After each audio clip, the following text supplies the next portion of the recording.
नमस्कार। सर्वप्रथम जति पनि हाम्रा अनि च्यानल यस च्यानलका दर्शकवृन्द सबैलाई आन्तरिक हृदयबाट तपाईहरुलाई पनि यस अभिनन्दनको साथसाथमा जति पनि मिडियाहरु यहाँ पधार्नु भएको छ सबैलाई आन्तरिक हृदयबाट धन्यवाद यसको कभरेजको निमित्त आउनु भएकोमा।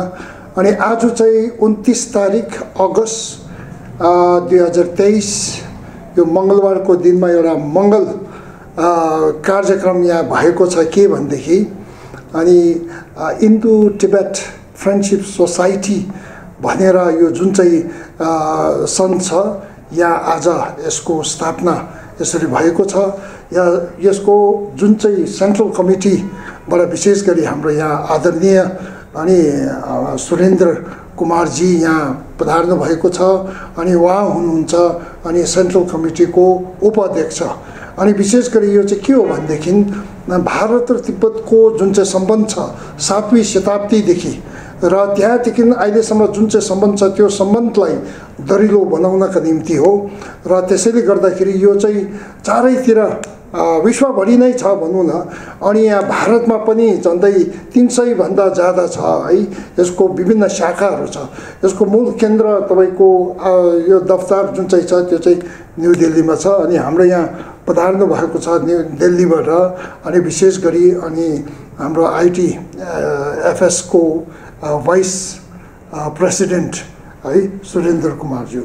ये भारत तिब्बत मैत्री संघ के स्थापना 1959 30 मई को जयप्रकाश जी ने कलकत्ता में तिब्बत पर जब चीन ने अधिकार कर लिया उस समय तिब्बत की आज़ादी के लिए और तिब्बत के लोगों की पीड़ा पर एक राष्ट्रीय कन्वेंशन बुलाया था।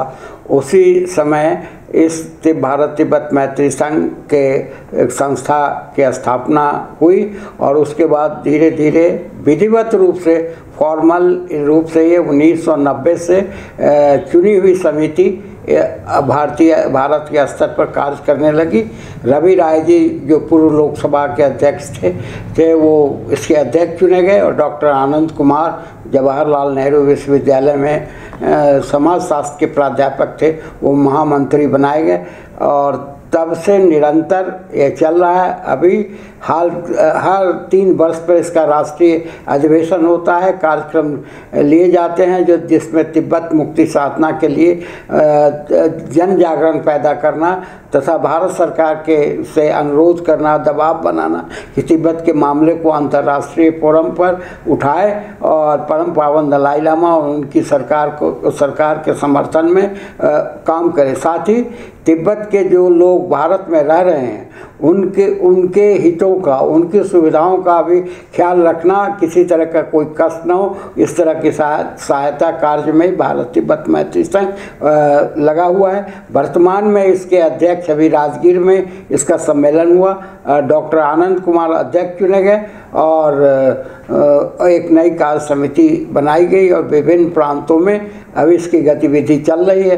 देश के 350 जिला में 700 जिलों में 350 जिला में छोटी बड़ी इकाई इसकी अभी कार्यरत है। हम लोग दार्जिलिंग में भी आए थे भारत तिब्बत मैत्री संघ की इकाई बनाने के लिए।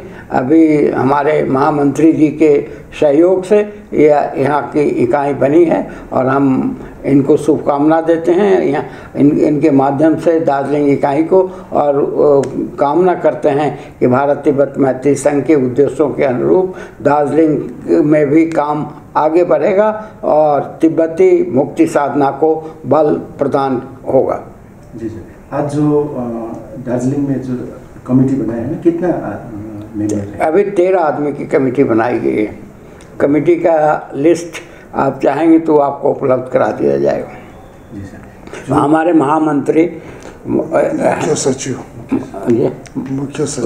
सचिव ये इनको हम लोगों ने बहुत दबाव दे काफ़ी व्यस्त रहते हैं। काफ़ी दबाव देने के बाद यहाँ जितने लोग उपस्थित थे, इनके ना करने के बावजूद भी इनके ऊपर पूर्ण दबाव बनाया, तब इनको उस दबाव के अंदर स्वीकार करना पड़ा है। और हम लोग भी चाहते थे कि इनकी जो तिब्बत के समय में समझदारी है और जिस तरह से जुड़े रहे सारनाथ से लेकर के यहाँ तक, इनको रहना ही चाहिए। तो निश्चित रूप से अब हमको इनके नेतृत्व में पूर्ण विश्वास और आस्था है कि भारत तिब्बत मैत्री संघ का कार्यक्रम आगे बढ़ेगा। जी, भारत तिब्बत मैत्री संघ का जो कमेटी आज बनाई है, ये प्रथम बार बनी है? इसके पहले भी कमेटी थी, लेकिन वो कमेटी थोड़ा उसमें के कई लोग ये हो गया, लेकिन कई सालों से यहाँ कमेटी नहीं थी। इसको आप मान सकते हैं कि अभी हम लोगों ने इसको पुनर्जीवित किया है और ये कमेटी आगे काम करेगी। यसको चाहिँ नि तपाईको पहिला हिमालयन कमिटी फर एक्सन अन टिबेट भनेर थियो है। त्यो पनि त्यहाँको कति सदस्यहरू उहाँहरू बित्नु भएर त्यो सक्रिय भयो। त्यसको बादमा फेरि हाम्रो टिबेट सपोर्ट ग्रुप भनेर अल इन्डिया बुद्धिस्ट फोरमको त्यतिखेर स्वर्गीय अध्यक्ष एमएस बमजनज्यू भयो, अनि आरबी गुरुङज्यू भयो, त्यसरी नै हाम्रो मिसेस पाल्जर योगी उहाँहरू थिए। अनि उहाँहरू पनि बित्नु भएर त्यहाँदेखि फेरि यो बिचमा चाहिँ हराएको जस्तो भयो र त्यसैले गर्दाखेरि अनि आजको दिनमा चाहिँ अनि यहाँ इन्डो टिबेट फ्रेन्डसिप सोसाइटी भनेर यो जुन चाहिँ छ भारत तिब्बत मैत्री सङ्घ, यसको स्थापना आज भएको छ र यसमा चाहिँ विशेष गरी अध्यक्षको रूपमा चयन भएको छ हाम्रो सानडुकबाज्यू। त्यसरी नै अनि उपाध्यक्षकोमा पेमा छिरिङज्यू भयो, त्यहाँदेखि सौम्य चटर्जीज्यू उहाँ पनि उपाध्यक्षको रूपमा यसरी चयन भएको छ। म स्वयं जिटी भुटिया यो जनरल सेक्रेटरीको रूपमा, खास गरी म अरूमन छु र आज उहाँहरूले जबरजस्ती यसरी बसिदिनु भनेर यो भएको छ। त्यहाँबाट स्वपन कुमार पाल उहाँ जोइन्ट सेक्रेटरी र मिडिया कोअर्डिनेटर भयो। तेन्जिङ भुटिया उहाँ सेक्रेटरी, अनि नावाङ गोम्बो भुटिया उहाँ ट्रेजरर भयो, अनि पेमालामु भुटिया एसिस्टेन्ट ट्रेजरर छ, अनि दोर्जे भुटिया मेम्बरमा छ, छिरिङ लामु मेम्बरमा छ, पासाङ लामु शेर्पा मेम्बरमा छ, अनि तेन्जिङ लान्जे भुटिया उहाँ पनि मेम्बरमा छ, अमर लामाज्यू उहाँ पनि मेम्बरमा, अनि छ्याङ नर्बुज्यू उहाँ पनि मेम्बरमा भनेर यी सबैहरू आज यसरी चयन भएर सर्वप्रथम अनि भारत तिब्बत मैत्री संघको स्थापना यसरी भएको छ आज।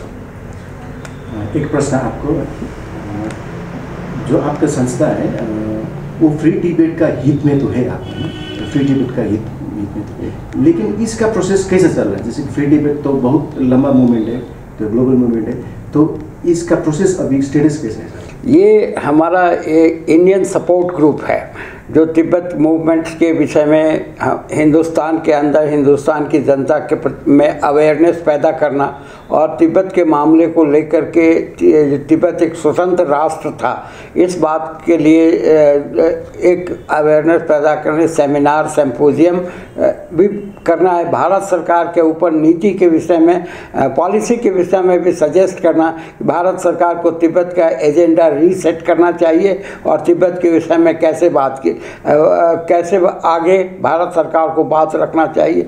विभिन्न पॉलिटिकल पार्टीज, कभी जो 2024 का इलेक्शन होगा तो हम विभिन्न पॉलिटिकल पार्टीज को मेमोरेंडम देने वाले हैं कि आप तिब्बत के इंडिपेंडेंस का और तिब्बत के में जो एट्रोसिटीज़ हो रहा है उस बात को अपने मैनिफेस्टो में डालिए और कमिटमेंट कीजिए कि चुनाव आप सत्ता में आएंगे तो आप इन सब बातों को उठाएंगे या आप संसद में जाएंगे तो संसद में इन प्रश्नों को उठाएंगे। तो इससे बात हम लोग इस बात के लिए बहुत प्रयत्नशील हैं कि भारत का जो सर्वोच्च शिखर सम्मान भारत रत्न है वह परम पावन दलाई लामा को दिया जाए। इसके लिए हम देश भर में हस्ताक्षर अभियान भी चला रहे हैं। पार्लियामेंट के हमारे जो मेंबर्स हैं वो लोग भी भारत सरकार को लिख रहे हैं कि उनको भारत रत्न का सम्मान मिलना चाहिए। तथा अभी हम लोगों ने G20 के राष्ट्राध्यक्षों से अपील किया है कि दलाई लामा के साथ जो तिब्बत की समस्या को लेकर के चीन सरकार बातचीत कर रही थी और बातचीत कहीं रुक गई, उस बातचीत को पुनः शुरू किया जाए ताकि तिब्बत की समस्या का समाधान हो सके।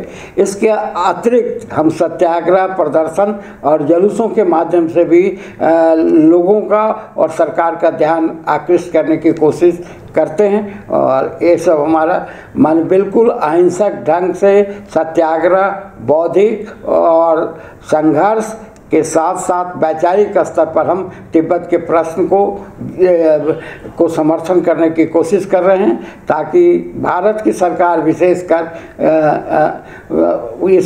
इन बात को समझे और इस बात को अंतर्राष्ट्रीय राष्ट्रीय फोरम पर उठाए।